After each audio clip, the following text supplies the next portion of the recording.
안녕하세요, 에이트입니다. 여러분, 오늘은 갤럭시 원 UI 2.0 그리고 안드로이드 10 베타 버전을 먼저 사용해본 사람으로서 업데이트를 반드시 해야 되는 이유에 대해서 말씀드릴 건데요. 며칠 사용해보니까 정말 편해지고 예뻐지고 좋아졌습니다. 물론 안 좋아진 점도 있어요. 하나하나 살펴보면서 설명드리도록 할게요. 그리고 업데이트 꼭 해야 되는 이유 뒤에 지난번 영상에서 많은 분들이 궁금해하셨던 질문들을 모아서 Q&A 형식으로 만들어 봤습니다. 자, 그럼 바로 시작할게요.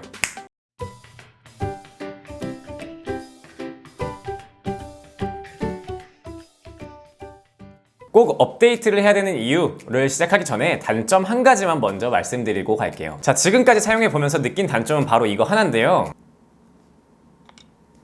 방금 들리셨나요? 화면 캡처를 할 때 소리가 없어지지 않습니다. 기존에는 진동 모드나 무음 모드로 하면은 화면 캡처 시에는 소리가 안 들렸는데 지금 이게 베타 버전이라서 그런지 아니면은 앞으로는 이렇게 나오는지는 모르겠지만 화면 캡처 시에 소리가 굉장히 작게나마 울립니다. 이걸 없애지 못하겠더라고요. 미디어 볼륨을 낮춰도 안 되고 소리를 무음 모드로 해도 안 되고, 아무튼 화면 캡처 시에 소리가 난다는 게 유일한 단점이었습니다. 자, 그럼 이제 본격적으로 업데이트를 꼭 해야 되는 이유에 대해서 설명드리도록 할게요.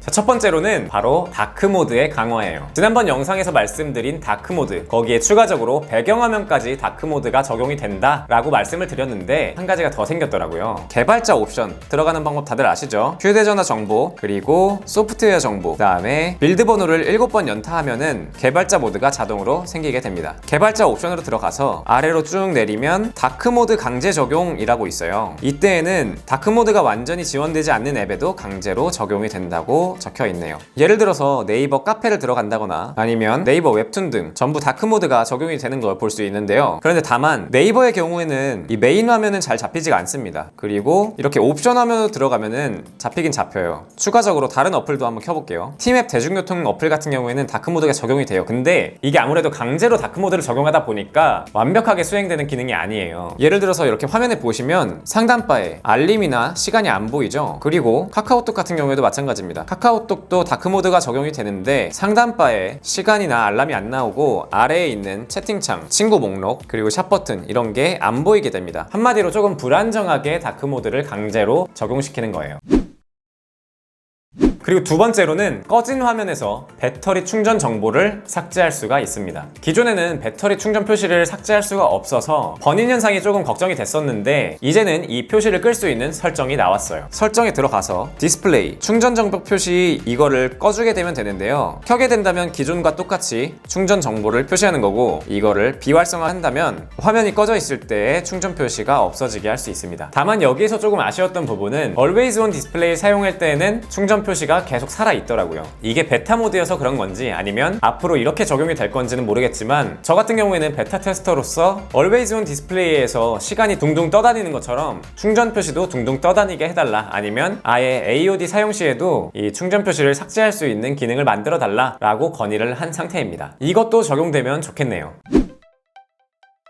자, 그리고 다음으로는 지문인식 속도가 굉장히 빨라졌어요. 이거는 기존에 데이터가 없어서 수치화하기는 조금 어렵지만 제 영상을 많이 봐주시던 분들이라면 아실 거예요. 저는 개인적으로 이 갤럭시 시리즈를 사용할 때 얼굴 인식을 지문인식보다 더 좋아했습니다. 왜냐면 디스플레이 초음파 지문인식을 사용할 때에는 제 핸드폰이 뽑기운이 조금 안 좋은 건지 오랫동안 핸드폰이 꺼져 있다가 그 다음에 사용할 때는 잘 안 되더라고요. 자, 지금 같은 경우에는 제가 방금 껐다가 켰기 때문에 잘 되는데 최소한 몇 분에서 몇십 분 이상 화면을 사용하지 않고 있다가 갑자기 한번 버튼을 누르려고 하면 굉장히 안 됐어요. 그런데 이 현상이 확실하게 줄어든 게 체감이 됩니다. 거기다가 지문인식 속도도 확실히 빨라진 느낌이에요. 오랫동안 꺼진 상태에서도 지문인식을 갑자기 하면 기존보다는 훨씬 더 인식률이 좋아졌고 속도도 빨라진 게 체감이 돼요.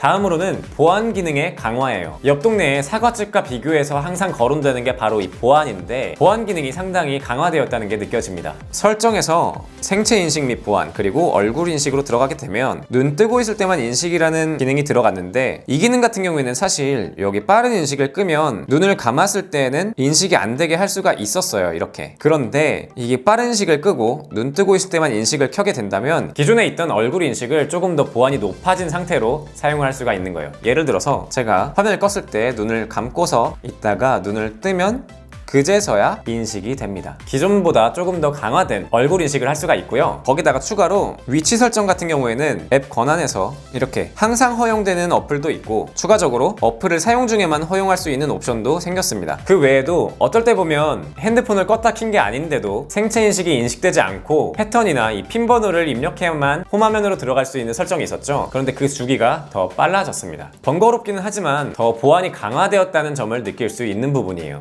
그리고 추가적으로 얼굴 인식 얘기가 나와서 그런데요, 보안 영역은 아닌데 얼굴 인식에서 내 모습 추가로 등록해두기라는 게 생겼습니다. 생각해보니까 이거 보안 맞는 거 맞네. 왜냐면 이렇게 된다면 남들이 알고 있는 내 모습과 집에서만 알 수 있는 나만의 모습, 이 두 가지를 전부 다 얼굴 인식을 해놓을 수가 있는 거예요. 생각해보니까 보안 맞네요.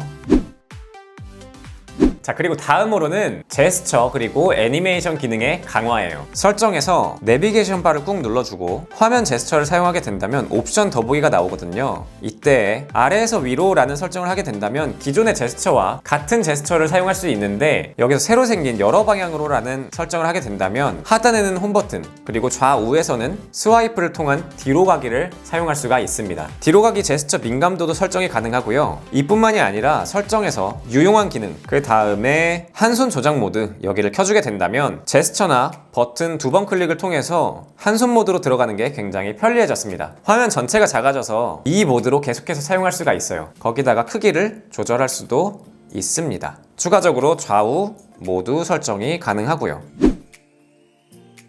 자, 그리고 다음으로는 이 배터리 공유 기능의 강화예요. 여러분, 배터리 공유 기능 자주 사용하시나요? 아마 대부분 비슷할 거예요. 많이 사용하지는 않는데 웨어러블 기기를 사용하시는 분들이라면 필요한 순간에 한 번씩 사용하게 되더라고요. 그런데 이 기능이 강화되었어요. 배터리가 빠르게 충전이 된다가 아니라 이렇게 설정에서 배터리 공유 기능을 켜게 되면 배터리 한도를 설정할 수 있는 탭이 생겼습니다. 기존에는 배터리 공유를 사용하기 위해서는 계속해서 내 배터리를 체크하거나 아니면 깜빡 잊었을 때는 생각보다 배터리가 많이 나가게 되었었는데, 이제는 그럴 일이 없어요. 이 배터리 한도를 설정하게 된다면 내가 설정한 배터리 한도가 될 때까지 충전이 되다가 그 한도보다 낮게 된다면 바로 배터리 공유 기능을 종료하게 되었거든요. 앞으로는 마음 편하게 배터리를 공유해 줄 수 있을 것 같아요.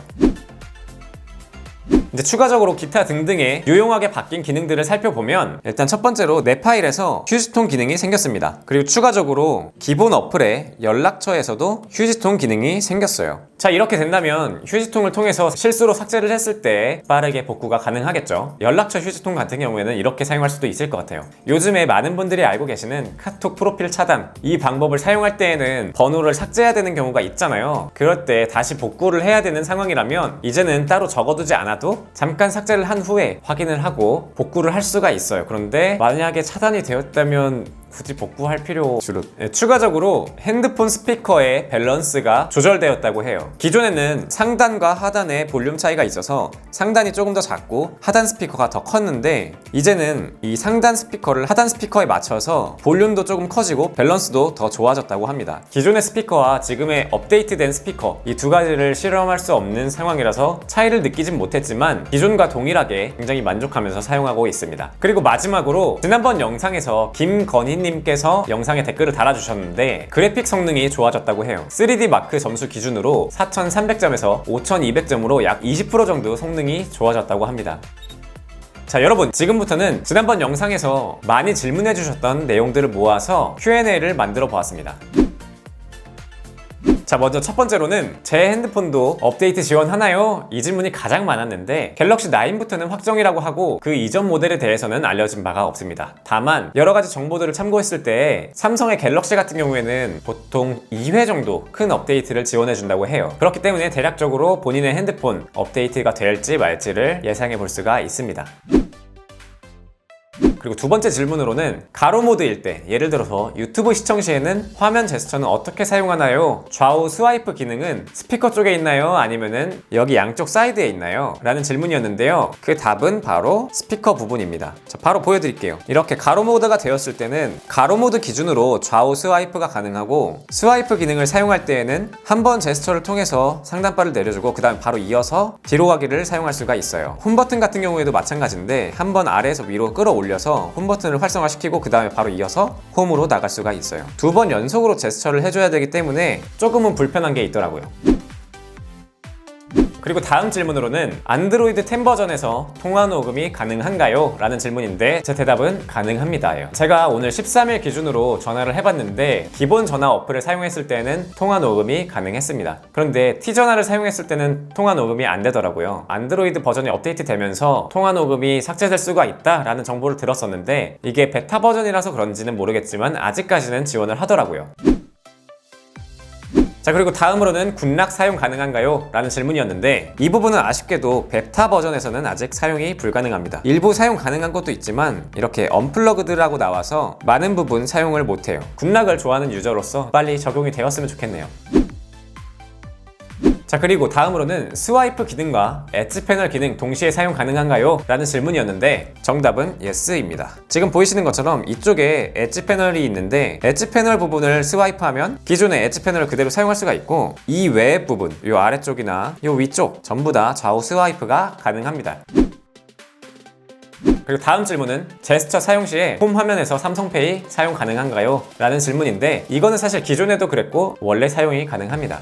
홈 화면 중에서도 메인 홈 화면으로 들어갔을 때 아래에 보이시는 것처럼 삼성페이가 계속해서 떠 있고요. 오, 삼성페이도 다크모드 강제 적용이 되네요. 아무튼 홈 화면에서 사용이 가능하고요. 대신에 홈 화면에서 최근의 보기를 사용하기 위해서는 양쪽 사이드에서 위로 올려줘야 되는데 이 모션이 지난번에 알려드린 것처럼 홈 화면에 바로 브라우저를 사용하는 거랑 거의 비슷하게 겹쳐요. 여기에 대해서 맨 처음엔 조금 불편하긴 하지만 그래도 금방 또 적응이 되더라고요. 그대로 올리면 최근 앱, 그리고 대각선으로 올리면 빠른 브라우저 실행, 이것만 기억하시면 됩니다. 베타 버전 그래서 어떻게 업데이트해요? 라는 질문이 있는데 지금 같은 경우에는 갤럭시 S10 시리즈만 가능하고 5G 모델은 아직 지원하지 않는 것으로 알고 있습니다. 갤럭시 노트 10 시리즈 같은 경우에는 10월 21일 기준으로 지원을 할 것으로 보여지고요. 업데이트를 하는 방법은 삼성 멤버스 어플에서 베타 테스터 지원하기 쪽으로 들어가게 된다면 신청을 통해서 업데이트를 할 수가 있습니다. 다만 오류도 굉장히 많이 나기 때문에 아직은 업데이트를 추천하지는 않습니다. 하지만 그런 거 다 필요 없다, 그냥 빨리 느껴보고 싶다 라고 하시는 분들은 과감하게 도전해 보시길 추천드릴게요.